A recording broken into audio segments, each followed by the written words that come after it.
As the war between Russia and Ukraine goes into its second month, Israel's already positioned itself as one of the most prominent players in the fields of both diplomacy and humanitarian aid, with Prime Minister Naftali Bennett being in contact with both sides of the conflict and Israel's humanitarian aid and efforts throughout the war, whether it's supplies, food, hospital, and of course, the Jewish community getting their help from the Jewish government here in Israel.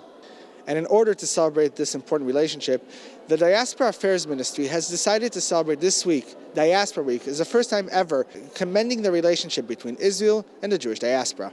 This is our responsibility, our duty to rebuild the relations, to teach Israelis about the diaspora. And we are going to do it in this week and along the entire year. This event, which was hosted in Jerusalem, will hopefully, according to the Ministry of Diaspora Affairs, will bring the Jewish state and the diaspora from all over the world closer together. We're all citizens of Israel here in Israel, but we also have an additional identity. That identity is being part of the global Jewish community. And to foster that peoplehood, not only abroad, for those who live in the diaspora, who live across the globe, but rather for Israelis living here in Israel.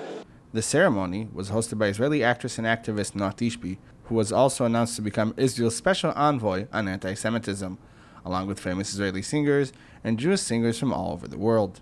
Although the ceremony focused on the importance of the Jewish connection, the Ministry of Diaspora Affairs made sure not to forget the current crisis in Ukraine. We see it as our role to take a big part in assisting Ukrainian Jews and Jews all over the world in their time of need. כשמלחמה קשה מתרחשת באוקראינה, מדינת ישראל וארגונים יהודיים מתגייסים לעזרה, חילוץ ותמיכה.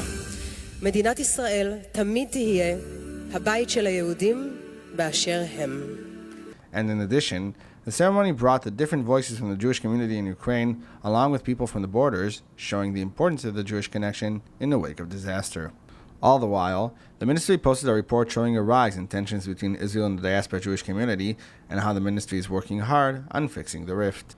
The ceremony ended with the Israeli national anthem and a reminder to the Jewish diaspora that no matter where you are, Israel will always be your home.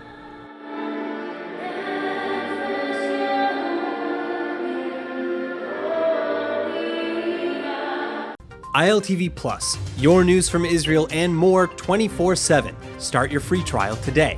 Subscribe at ILTV.tv and watch from any device.